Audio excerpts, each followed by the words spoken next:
우리는 인생을 살면서 때론 절망적인 상황을 마주하곤 합니다. 이미 늦어버렸다. 이미 늦어버렸다. 막차를 놓치는 순간, 의사가 고개를 젓는 순간, 사랑하던 사람이 차갑게 등을 돌리는 순간, 우리는 긴 설명 없이도 이미 늦었다라는 것을 직감합니다. 소중히 움켜쥐었던 것들이 손가락 사이로 허망하게 빠져나갈 때에 다시는 돌이킬 수 없다는 사실을 우리는 경험적으로 압니다. 오늘 본문이 바로 그러한 절망이 실현된 현장을 소개합니다. 예루살렘 동쪽 약 3km 지점에 위치한 베다니의 오후, 무덤가에는 통곡 소리만이 가득했습니다. 나사로가 이미 무덤에 있은 지 나흘이 지났습니다. 그 나흘이라는 시간 동안 마르다와 마리아는 일말의 기대를 품고 예수님을 기다렸습니다. 그러나 끝내 예수님은 오지 않으셨습니다. 당시 일부 유대 전통에 따르면 사람이 죽으면 혼이 사흘까지는 시신 곁을 맴돌다가 나흘째가 되면 몸에서 완전히 떠난다고 여겼습니다. 따라서 나흘은 단순한 시간이 아니라 모든 소망이 닫히는 시간이었습니다. 인간의 힘으로는 돌이키는 것이 불가능해진 시간이었습니다. 그런데 예수님께서 나흘이 지나서야 베다니에 도착하셨습니다. 그리고 무덤 앞에서 말씀하셨습니다. 돌을 옮겨 놓으라. 마르다가 주저하며 대답합니다. 주여, 죽은 지가 나흘이 되었음에 벌써 냄새가 나나이다. 이것은 예수님, 너무 늦었습니다. 라는 절망 섞인 체념의 말입니다. 그때 예수님께서 다시 말씀하시죠. 40절입니다. 내 말이 네가 믿으면 하나님의 영광을 보리라 하지 아니하였느냐. 여러분, 이 말씀은 비단 마르다에게만 하신 말씀이 아닙니다. 오늘 우리에게도 동일하게 하시는 말씀입니다. 지금 우리에게도 이미 늦었다라고 판단되어진 절망의 영역이 있을 수 있습니다. 부패한 냄새가 나는 것 같아서, 이미 나흘이나 지난 것 같아서, 어차피 안 될 것 같아서 포기해버린 그 무언가가 저와 여러분에게 있을 수 있습니다. 예수님은 바로 그것을 향해 지금도 말씀하십니다. 네가 믿으면 하나님의 영광을 보리라. 여러분, 하나님의 영광이 가장 선명하게 드러나는 자리가 어디입니까? 인간의 모든 가능성이 완전히 차단된 자리입니다. 요한복음 11장은 이렇게 시작합니다. 여러분 1절 한번 보십시오. 요한복음 11장 1절은 이렇게 시작합니다. 어떤 병자가 있으니 이는 마리아와 그 자매 마르다의 마을 베다니에 사는 나사로라. 나사로가 중병에 걸렸다는 것입니다. 마르다와 마리아의 오빠 나사로가 일반 병도 아니고 중한 병에 걸렸다는 것입니다. 자매들은 즉시 예수님께 사람을 보냈습니다. 주여, 보시옵소서. 사랑하시는 자가 병들었나이다. 이 짧은 한 문장 안에 얼마나 많은 것이 담겨 있습니까? 빨리 오셔야 한다는 간절함, 오빠를 향한 애타는 마음, 그리고 예수님께서 오시기만 한다면 모든 것이 해결될 것이라는 깊은 신뢰가 이 말에 담겨 있습니다. 그런데 예수님의 반응이 의외입니다. 4절입니다. 4절을 보십시오. 이 병은 죽을 병이 아니라 하나님의 영광을 위함이요 하나님의 아들이 이로 말미암아 영광을 받게 하려 함이라. 그 후에 예수님은 계시던 곳에서 이틀을 더 머무셨습니다. 마르다와 마리아의 오빠가 병들었다라는 소식을 전가를 보내고 그 소식을 듣고서도 이틀을 더 머무셨습니다. 충분히 그 시간이면 당도하실 수 있었음에도, 베다니까지 오실 수 있었음에도 가지 않으셨습니다. 인간의 관점에서는 한 사람의 죽음 앞에서 이것은 너무 무정한 처사요, 무책임한 행동입니다. 그러나 예수님께서 보시기에 나사로의 죽음은 처음부터 하나님의 영광이라는 결말로 확정되어 있었습니다. 예수님은 그 영광이 가장 극명하게 드러나는 시점을 기다리고 계셨습니다. 다만 그것이 인간의 눈에는 보이지 않았을 뿐입니다. 밤이 가장 어두울 때 별이 가장 밝게 빛나는 것처럼 절망이 깊을수록 영광은 더 찬란하게 빛나는 법입니다. 여러분, 요셉을 한번 생각해 보십시오. 17살에 형들의 손에 팔렸습니다. 애굽의 노예가 되었습니다. 억울한 누명을 쓰고 감옥에 갇혔습니다.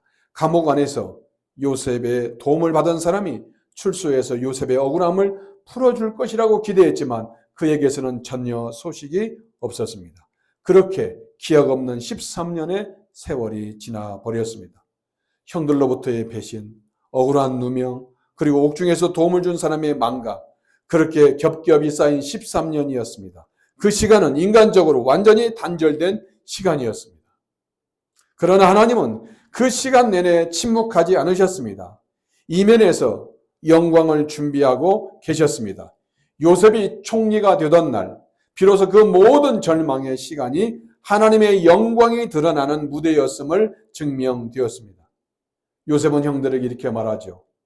당신들이 나를 이곳에 팔았다고 해서 근심하지 마소서. 한탄하지 마소서. 하나님의 생명을 구원하시려고 나를 당신들보다 먼저 보내셨나이다. 요셉은 모든 풍파가 지나고 나서야 이 사실을 온전히 깨달았습니다. 예수님께서 베다니에 도착하셨을 때 마르다가 달려나왔습니다. 마리아도 뒤따라 나왔습니다. 조문하러 온 유대인들도 함께 울고 있었습니다. 그 장면을 보신 예수님께서 어떤 반응을 보였습니까? 여러분, 한 33절을 보십시오. 다 같이 한번 33절을 봉독합니다. 시작.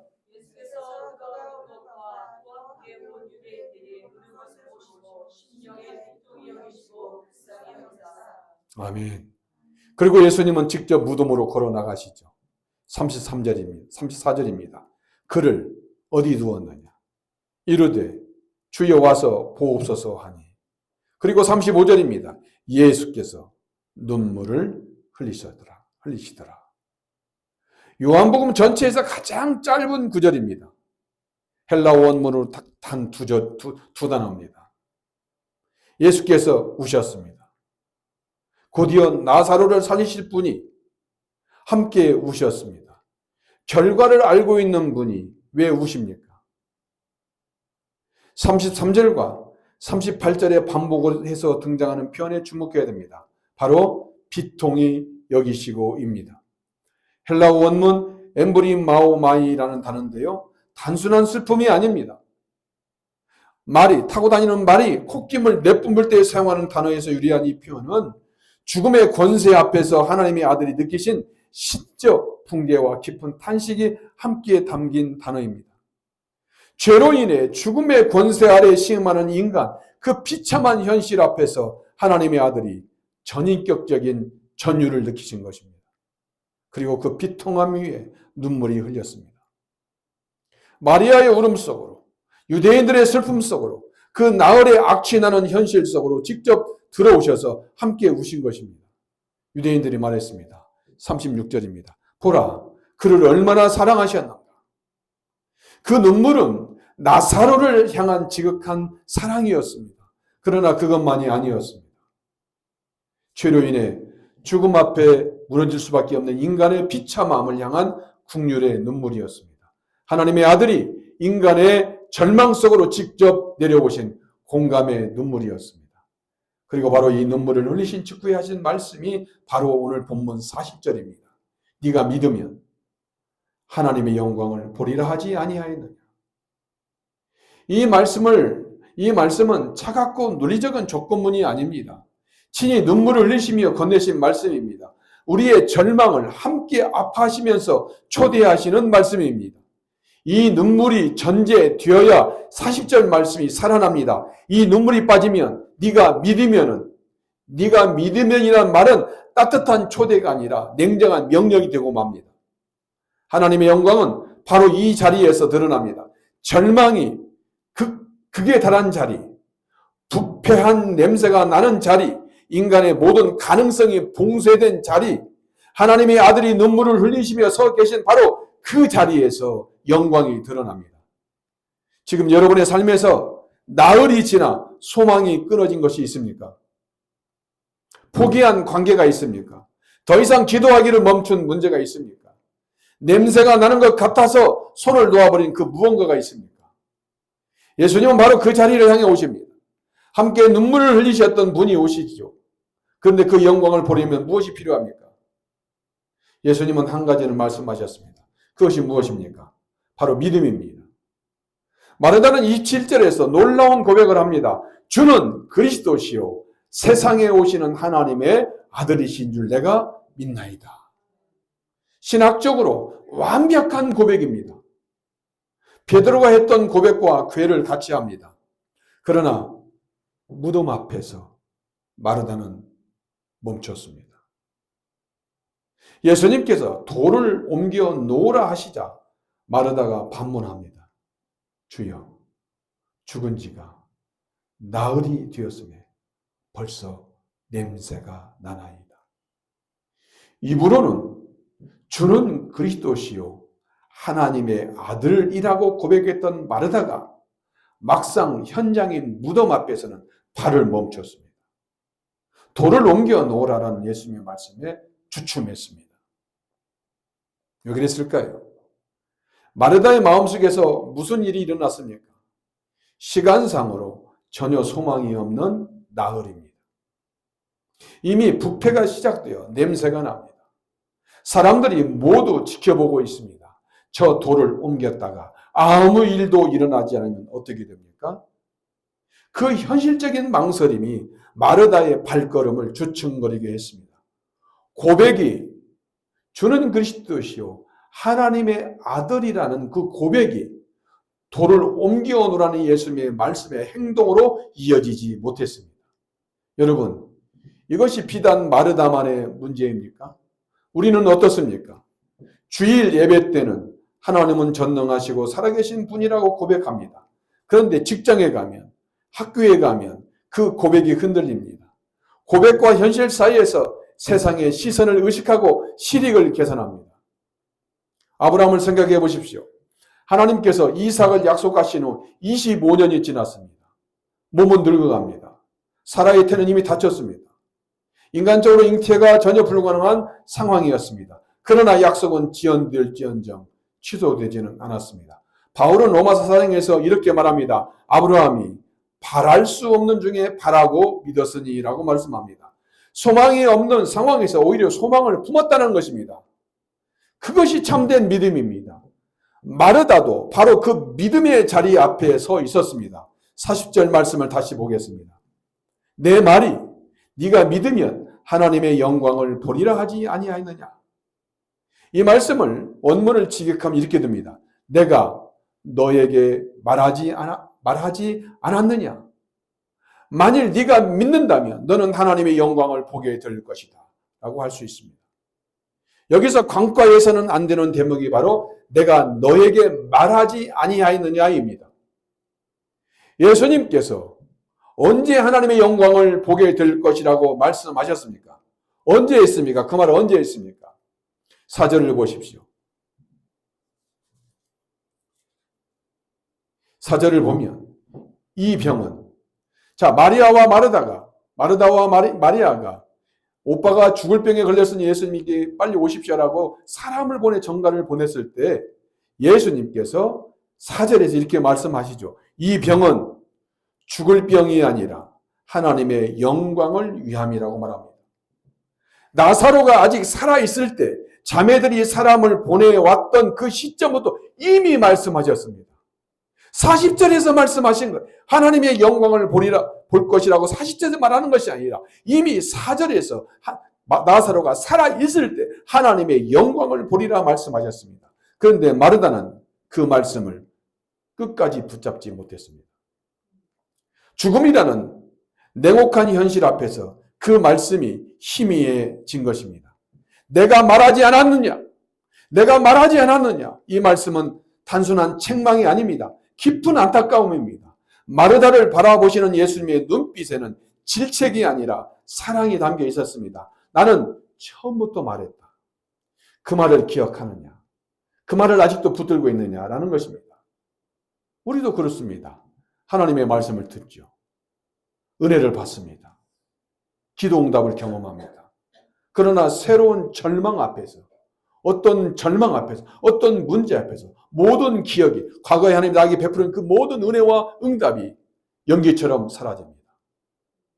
예수님은 오늘도 우리를 바라보시며 말씀하시죠. 내가 말하지 않았느냐?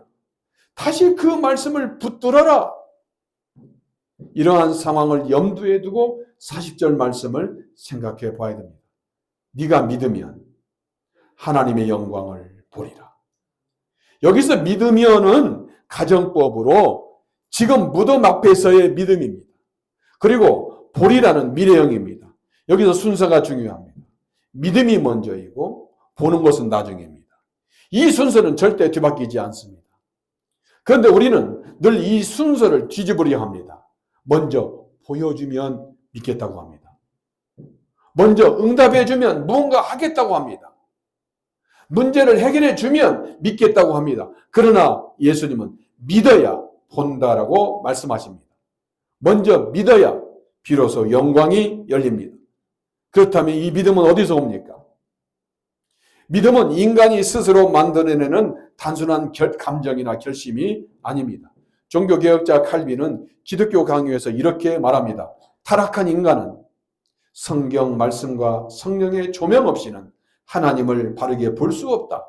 마치 심한 근시인 사람이 안경 없이는 글자를 읽을 수 없는 것처럼 인간은 하나님의 말씀을 통해서만, 성령의 조명을 받아서만 영광을 볼 수 있다라고 말합니다. 한국의 개혁주의 신학자 박유선 박사는 이것을 계시 의존 사색이라는 말로 압축했습니다. 쉽게 말하면 이렇습니다. 내 생각을 앞세우는 것이 아니라 하나님의 계시 앞에 자신을 온전히 내려놓는 것입니다. 내 계산을 내려놓고 말씀 앞에 서는 것. 그렇게 말씀 앞에 설 때 성령께서 믿음을 일으키십니다. 믿음은 성령께서 주시는 선물입니다. 그리고 그 믿음은 반드시 순종으로 나타납니다. 성령께서 일으켜 주신 믿음이 우리의 몸을 움직이게 합니다. 부패한 냄새가 나는 것 같아도 기어이 손을 뻗어 돈을 움직이게 하는 것이죠. 마르다에게 요구된 믿음이 바로 그것이었습니다. 단순히 신학 시험을 통과하는 것이 아닙니다. 주는 그리스도시요 하나님의 아들이십니다 라는 신학 시험을 통과하는 것이 아닙니다. 모든 의심을 완벽히 없애는 것도 아닙니다. 바로 돌을 옮기는 것, 말씀에 순종하는 것입니다. 영국의 위대한 설교가 찰스 스펄전은 믿음의 기도를 이렇게 표현했습니다. 하나님께서 이미 서명하신 수표를 가지고 하나님께서 이미 서명하신 수표를 가지고 은행 창구 앞에 서는 것이다. 수표에는 이미 서명이 되어 있습니다. 금액도 이미 적혀 있습니다. 내가 할 일은 단 하나입니다. 그 수표를 들고 창구 앞에, 은행 창구 앞에 나아가는 것입니다. 마르다가 돌을 옮기는 것이 바로 그것입니다. 성령께서 주신 믿음이 마르다의 손을 움직였습니다. 하나님의 서명에 담긴 수표를 들고 창구 앞에 나아가는 것, 그것은 인간의 의지적 결단이 이전에 성령께서 이루신 역사입니다. 냄새가 나는 것 같아도, 이미 늦은 것 같아도 그 수표를 들고 직면하는 것이죠. 그러나 우리는 종종 그 수표를 손에 쥐고도 창구 앞에 나가지 않습니다. 그 수표에는 이미 하나님의 서명이 새겨져 있는데 말이죠. 지금 내가 옮겨야 할 돌은 무엇입니까? 성령께서 지금 여러분의 마음에 그 돌을 떠오르게 하실 것입니다. 그 돌에 손을 얹으십시오. 그러면 어떤 일이 일어납니까? 마르다가 돌을 옮겼을 때 실제로 무슨 일이 일어났습니까? 예수님께 하늘으로 기도하십니다. 여러분 41절 42절을 보십시오.